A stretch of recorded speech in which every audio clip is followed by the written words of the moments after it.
नमस्कार दोस्तों, अगर आप यूपी से पैरामेडिकल कोर्सेज करना चाहते हो, वो भी बैचलर कोर्सेज, तो इस वीडियो में पूरी डिटेल इन्फॉर्मेशन आप तक प्रोवाइड करने वाले हैं।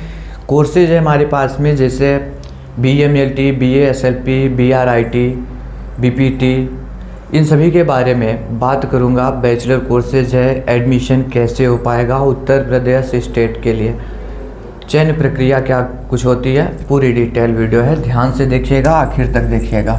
तो चलिए हम स्टार्ट कर लेते हैं। कौन फॉर्म को अप्लाई कर पाएगा, प्रिपरेशन कैसे करना है, सब कुछ इसी वीडियो में देने वाला हूँ। आर्ट, साइंस, कॉमर्स, कोई सा भी स्ट्रीम है, आप फॉर्म को अप्लाई कर पाएंगे। तो ये ऑप्शंस है, इसको डाउनलोड कर लीजिएगा। फ़िलहाल में ये 2025 का है, इसी के ज़रिए 26 में भी एडमिशन होने वाला है, सब कुछ सेम रहने वाला है। ठीक है, इसको ओपन हो जाने दीजिए, फिर आपको समझाते हैं कि सिलेबस, पेपर पैटर्न क्या कुछ रहता है। अभी जैसे आर्ट वाले हैं, वो कौन सा कोर्स यहाँ पर फिलअप कर सकते हैं, सब कुछ। चलिए ध्यान से देखिए। आपका सबसे पहले BMLT है, bachelor in medical laboratory science. उसके बाद है बैचलर ऑफ ऑप्टोमेट्री है, और ये BOTT है, BSc in operation theatre technology. उसके बाद medical radiology and imaging technology, audiology and speech language pathology, physiotherapy है, occupational therapy, medical microbiology, dialysis technology, renal dialysis technology, radio diagnosis and imaging technology. फिर उसके बाद है radiotherapy हो जाएगा, laboratory हो जाएगा, परफ्यूजन टेक्नोलॉजी हो जाएगा। फिर देखिए आप बैचलर ऑफ साइंस MLT, ठीक है। उसके बाद operation theatre and anaesthesia technology. फिर है bachelor of science medical laboratory technology. उसके बाद bachelor of science in radiology imaging techniques. फिर है BSc इन रेडियोलॉजी। ये 18 कोर्स, रेडियोथेरेपी। इन 18 कोर्सेज में आपका एडमिशन हो पाता है, लेकिन फॉर्म कौन सा अप्लाई करें, तो मैंने आपको ABVMU की वेबसाइट ओपन करके बताया, आगे और भी चीज़ें बता दूंगा। रही बात एप्लीकेशन फॉर्म कब तक आएंगे, तो अप्रैल मंथ में आते हैं। जो बोर्ड का रिजल्ट होता है यूपी बोर्ड का, उसके बाद ये फॉर्म रिलीज किए जाते हैं। ठीक है, एग्ज़ाम जो इनका होगा वो जून मंथ में जाता है। देखिए यहाँ पर 18 जून को हुआ, मान के चल सकते हैं सेकेंड वीक में जून के आपका एग्ज़ाम कंडक्ट करवा लिया जाएगा। अब रही बात, इतने ढेर सारे कोर्सेज हैं, ऐसा तो है नहीं कि आप सभी कोर्सेज के लिए अप्लाई कर पाओगे। कुछ लिमिटेड कोर्सेज है जिसमें आप अप्लाई कर सकते हो। तो किस कोर्स के लिए कर पाओगे, वो चीज़ें आपको बताने वाला हूँ। चलिए स्टार्ट कर लेते हैं। देखिए, सभी गवर्नमेंट और प्राइवेट कॉलेज जो कि ABVMU से एफिलिएटेड है, उन सब में एडमिशन होगा। कुछ गवर्नमेंट कॉलेज का नाम इन्होंने दिया है, SGPGI लखनऊ, KGMU लखनऊ, सैफई का कॉलेज, इतना इन्होंने बता रखा है। बाकी जितने भी गवर्नमेंट और प्राइवेट कॉलेज हैं, सभी में फॉर्म अप्लाई, मतलब जी हाँ, सभी में अप्लाई इसी के जरिए होगा। अनरिजर्व OBC के लिए 3000 फीस है, बाकी लोगों के लिए 2000 रुपये एप्लीकेशन फॉर्म फीस लगती है। अब देखो, एलिजिबिलिटी क्राइटेरिया में सबसे पहली चीज़ है, सभी लोगों के लिए 17 साल एज हो जानी चाहिए 31 दिसंबर 2026 तक। ठीक, और मैक्सिमम एज है, यहाँ पर ध्यान दीजिए, SGPGI लखनऊ के लिए मैक्सिमम एज जो है 30 साल। ठीक, 31 दिसंबर 2000, यहाँ 25 लिखा है तो 26 करिएगा। और जो हमारे मेडिकल कॉलेज है उसके लिए मैक्सिमम एज लिमिट नहीं है, ये भी ध्यान रखिएगा। थोड़ा सा इसको छोटा कर लूँ, पूरा नहीं आ रहा होगा कैमरे में। चलिए अब देखिए किस कोर्स के लिए आप अप्लाई कर सकते हैं, क्योंकि मैंने थंबनेल पर लिखा था आर्ट, साइंस, कॉमर्स, हर एक कैंडिडेट यहाँ पर अप्लाई कर सकता है, लेकिन आप किसके लिए करेंगे वो देखिए। Candidates with science subject physics, chemistry, biology, जिनका 12th में फिजिक्स, केमिस्ट्री, बायोलॉजी रहा है, 12th standard examination is eligible for all paramedical bachelor courses. जिनका PCB स्ट्रीम है वो सभी कोर्सेज के लिए अप्लाई कर सकते हैं। जो ऊपर आपको 18 कोर्सेज दिखे हैं, सब के लिए अप्लाई कर सकते हैं। ठीक है, लेकिन ध्यान रहे 45% अंक होने चाहिए उसमें PCB स्ट्रीम में, साथ में इंग्लिश भी आपने लिया हुआ हो, तब जा कर के किसी भी कोर्स के लिए आप अप्लाई कर सकते हैं। दूसरी चीज़, candidates with science subject physics, chemistry, mathematics. अब जिनका 12th में PCM स्ट्रीम है, मैथ वाले ध्यान देंगे, तो आप लोग इन 2 कोर्सेज के लिए एलिजिबल रहेंगे, सिर्फ और सिर्फ 2 कोर्सेज के लिए, bachelor of optometry, bachelor in audiology and speech language pathology. सिर्फ इसके लिए मैथ वाले कर पाएंगे। पीसीबी वाले सभी कोर्सेज के लिए, पीसीएम वाले सिर्फ 2 कोर्सेज के लिए। ध्यान दीजिए आप लोगों के लिए भी है कि 45% 12th में होने चाहिए और इंग्लिश आपने लिया हुआ हो 12th में। अगर मैं नीचे बढ़ जाऊँ 3rd नंबर पे क्या कुछ आ रहा वो देख लेते हैं।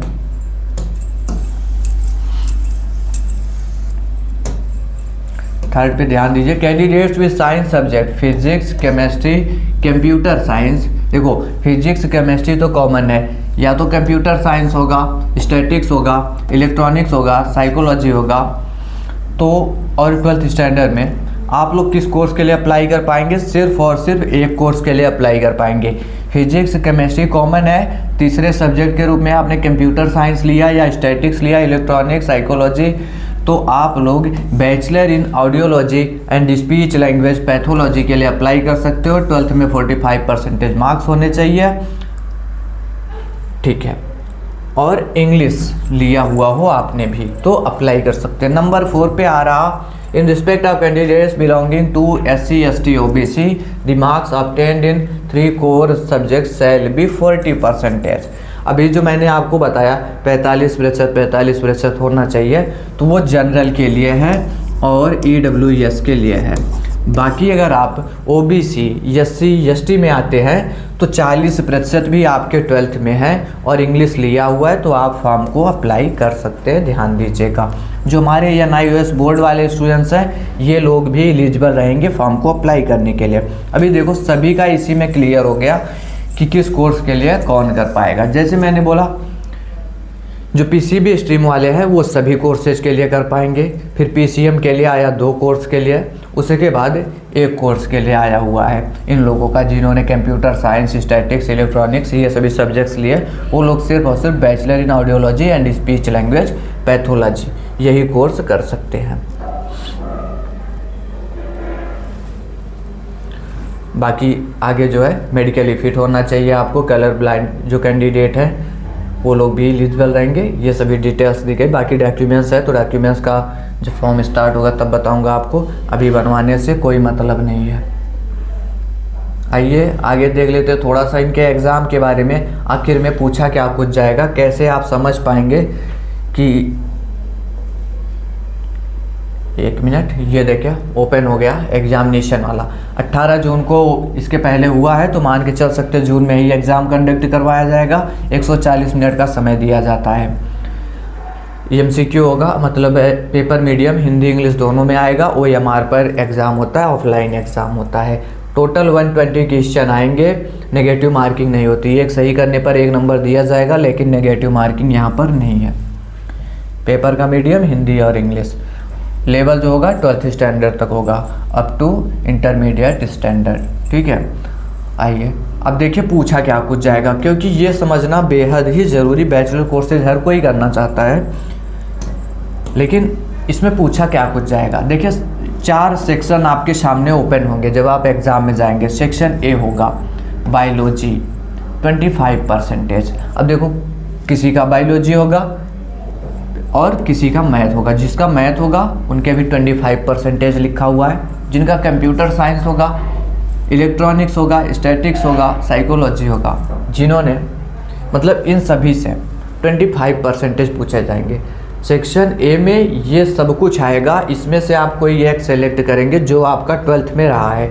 PCB वाले बायो करेंगे, PCM वाले ये मैथमेटिक्स करेंगे, बाकी जो कंप्यूटर साइंस लिया होगा वो कंप्यूटर साइंस करेगा, इलेक्ट्रॉनिक्स वाले वो करेंगे, स्टैटिक वाले अपना करेंगे, साइकोलॉजी वाले अपना करेंगे, ठीक है। सेक्शन A ये होगा, 25% लिखा है। अभी मैं बता दूंगा कितना क्वेश्चन आएगा। सेक्शन B फिर केमिस्ट्री सबको करना है, केमिस्ट्री सबके लिए ओपन होगा, 25% आएंगे। फिजिक्स होगा, यहाँ पर 25% लिखा है, फिजिक्स सभी को देना है। इंग्लिश सभी के लिए होगा, इंग्लिश और जनरल नॉलेज इससे भी 25% क्वेश्चन पूछे जाएंगे। टोटल इन्होंने बता रखा है कि 120 क्वेश्चन है, 120 क्वेश्चन का 25% निकाल लेना, जो भी आएगा उतने क्वेश्चन पूछे जाएंगे हर एक सेक्शन से, ठीक। इस तरीके कुछ आपका पेपर क्रिएट किया जाता है। तो मैंने आपको अभी तक में ये बताया फॉर्म कौन अप्लाई कर सकता है, फॉर्म कब तक आएंगे और इसका एग्ज़ाम कब तक होगा, सिलेबस क्या कुछ है, पैटर्न क्या कुछ है। ठीक, सिलेबस पूरा NCERT को फॉलो करना है आपको, उसके बाहर से नहीं आएगा। तो मान के चल सकते हैं जो BSc नर्सिंग का आपका है वही प्रिपरेशन करिए, क्योंकि देखो केमिस्ट्री, फिजिक्स, इंग्लिश, GK ये सब कुछ तो कॉमन है। GK नहीं पूछा जाता यूपी के BSc नर्सिंग में, लेकिन एम्स में पूछा जाता है। ये सभी कॉमन है, बस आपको ये सब्जेक्ट ध्यान देगा। और जिनका मैथ है वो ध्यान दे, कंप्यूटर साइंस वाले अपना, ये लोग अपना ध्यान दे। बाकी जिनका PCB स्ट्रीम है वो कोई भी BSc नर्सिंग का नोट्स, बैचेज अगर पढ़ रहे हैं तो दोनों एग्ज़ाम आप दीजिए, बेहतर होगा आपके लिए। बात समझ में आ गई। बाकी अलग से कोई इसके लिए बैच वगैरह नहीं चलाता है।